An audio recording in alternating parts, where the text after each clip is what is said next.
मेरे प्यारे बच्चों, नमस्ते।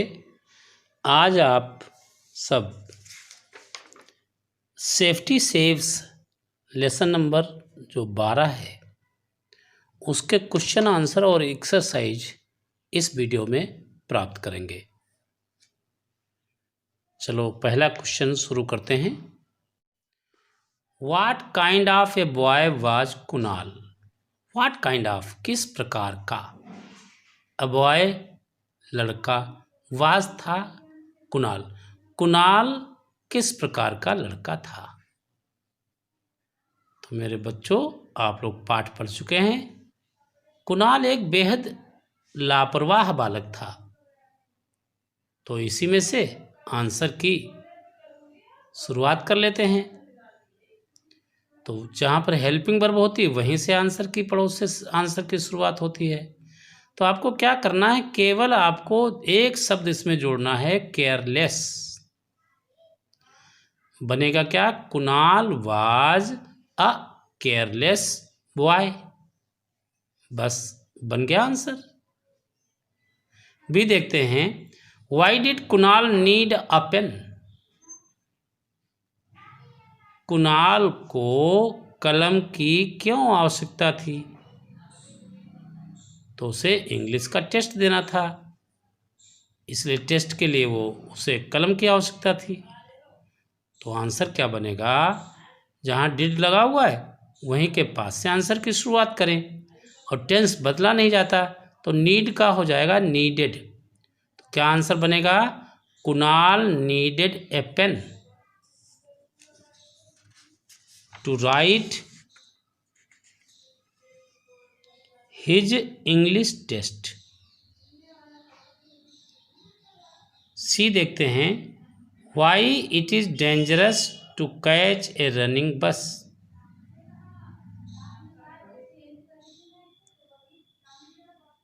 Y is it dangerous to catch a running bus? एक चलती हुई बस को, एक दौड़ती हुई बस को पकड़ना क्यों खतरनाक होता है? तो मेरे बच्चों, सबको पता है चलती हुई बस से कुछ भी हो सकता है, जान भी जा सकती है। दुर्घटना होने का डर हमेशा बना रहता है। तो आंसर क्या लिखेंगे? इज हेल्पिंग वर्ब है, इसके पास से आंसर की शुरुआत कीजिए। It is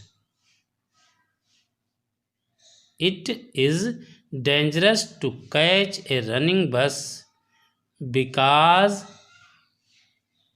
it may be the cause of accident. क्योंकि यह एक्सीडेंट का कारण हो सकता है, इसलिए कभी भी चलती हुई बस से न तो कूदना चाहिए और न चलती हुई बस पर चढ़ना चाहिए। आगे तमाम जानकारियां इसमें दी गई हैं जो आगे हम बताएंगे। डी वाला आंसर देखते हैं, why did Kunal jump of the बस? कुणाल जंप ऑफ कूदा, द बस से। कुणाल बस से क्यों कूदा? कुणाल जब बस पर चढ़ा था तो उसने चारों ओर देखा, और देखने पर उसे पता चला कि यहाँ तो हमारा साथी कोई नहीं है, हम गलत पर बस पर बैठ गए हैं। तो बस इसी के लिए आंसर बना दीजिए। डिड के पास से आंसर की शुरुआत करें। Kunal jumped off the bus because there were none of his class. क्योंकि उसकी क्लास का वहां कोई व्यक्ति नहीं था, इसलिए वह कूदा। या इसका आंसर ऐसे भी कर सकते हैं, Kunal jumped off the bus because he had caught A wrong बस। क्योंकि उसने गलत बस पकड़ ली थी, इसलिए भी कूद पड़ा। तो जो आंसर आपको उचित लगे वो आप लिख सकते हैं। ई वाला देखते हैं। How did the women help Kunal? महिला ने कुणाल की कैसे सहायता की? तो आंसर बनेगा, जहां हाउ डिड लगा हुआ है तो सीधे सीधे आप लगा दें admitting in the hospital. How did की जगह क्या लगा देंगे? Admitting in the hospital the women helped Kunal. Kunal को हॉस्पिटल में भर्ती करके महिला ने कुणाल की सहायता की। यह का आंसर देखते हैं। What lesson did Kunal learn?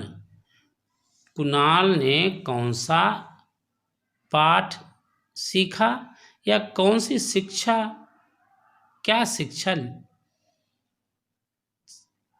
सीखी?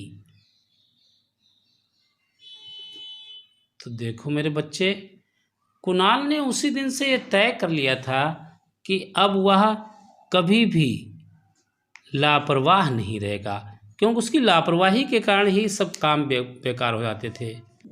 अब इसका आंसर देखिए।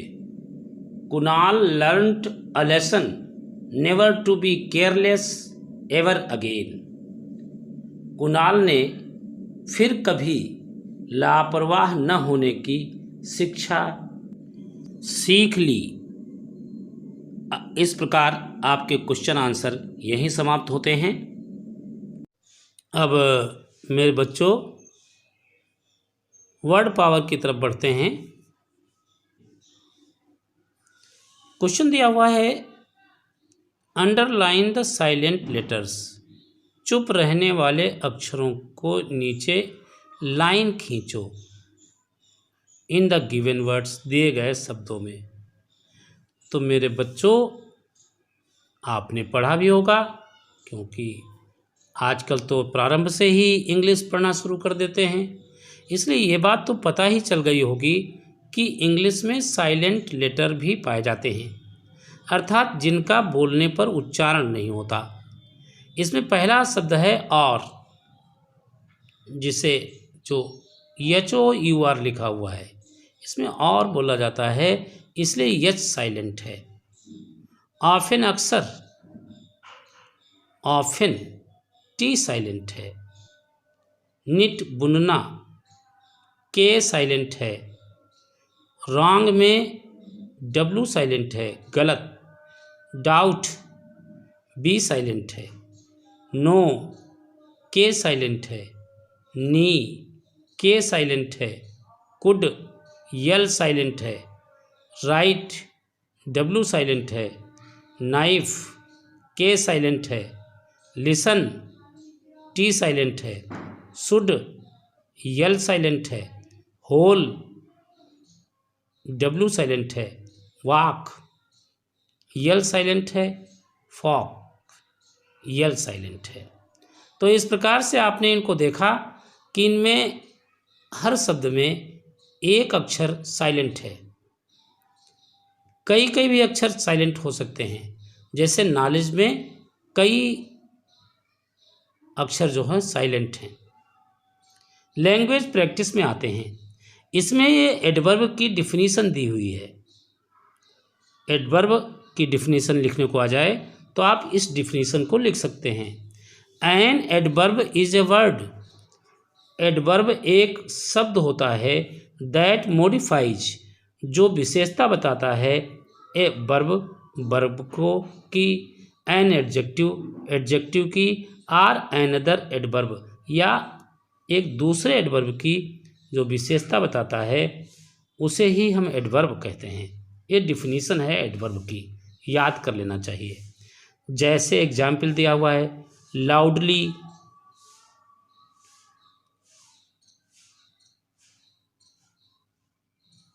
Keenly, quickly, हरीडली, slowly. आप देखें तो इसमें मोस्टली LY प्राप्त हो रहा है अंत में। जो भी शब्द है इसमें LY मिल रहा है, अर्थात जिसमें यल वाई जुड़ा होता है वे एडवर्ब होते हैं। अधिकतर ऐसे शब्द एडवर्ब पाए होते हैं।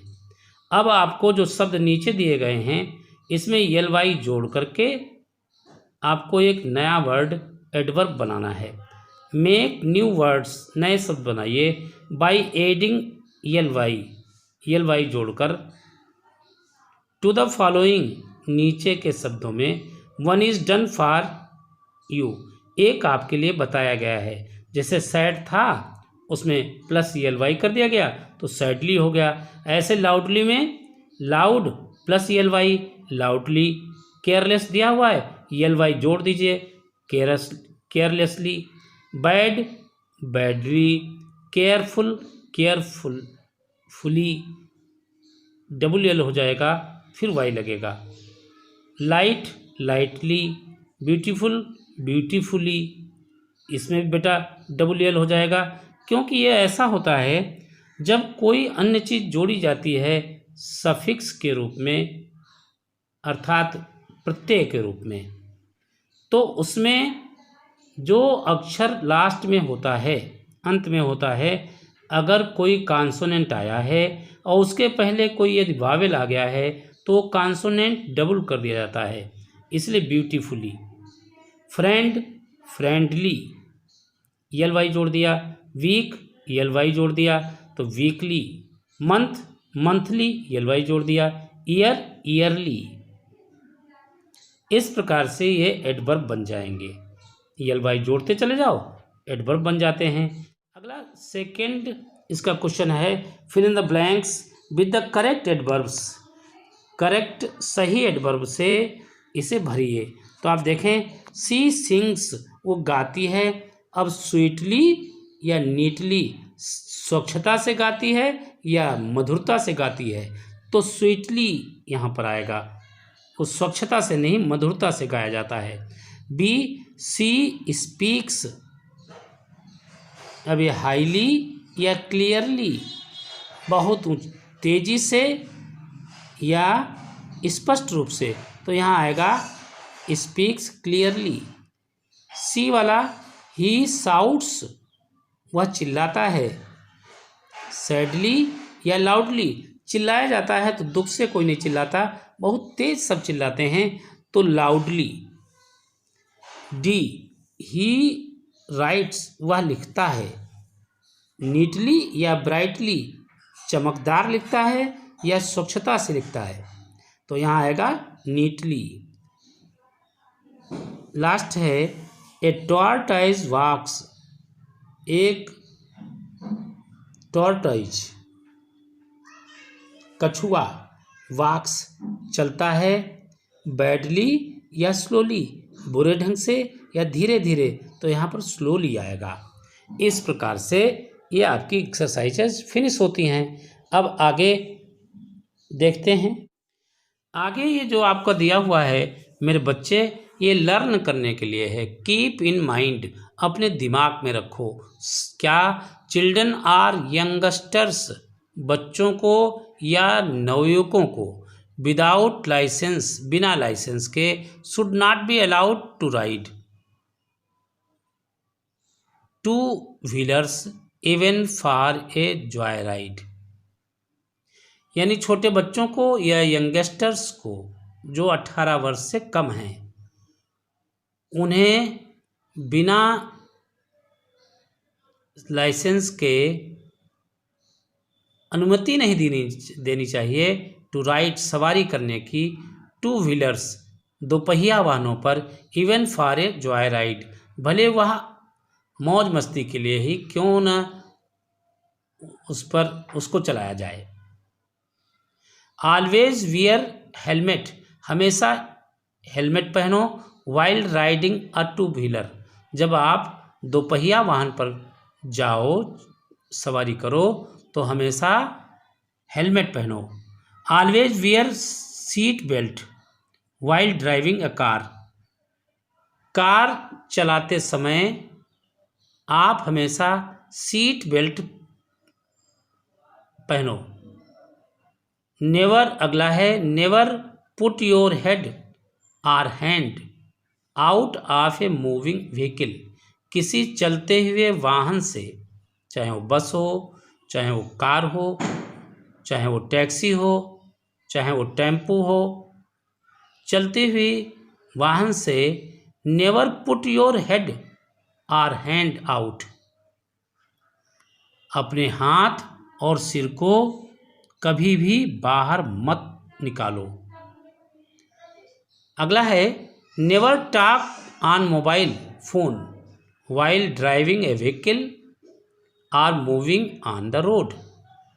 मूविंग ऑन द रोड, सड़क पर टहलते हुए या चलते हुए, अथवा किसी वाहन को चलाते हुए। Never talk on mobile phone, कभी भी मोबाइल फोन पर बात मत करो। अगला है always walk on the footpath, हमेशा फुटपाथ पर चलो। पेवमेंट्स, जहाँ पर किनारे पर सड़क पर जगह दी होती है, अगर आप कहीं पैदल जा रहे हैं तो फुटपाथ पर हमेशा चलो। Cross the road only at the zebra crossing, हमेशा जेब्रा क्रॉसिंग पर ही सड़क पार करो।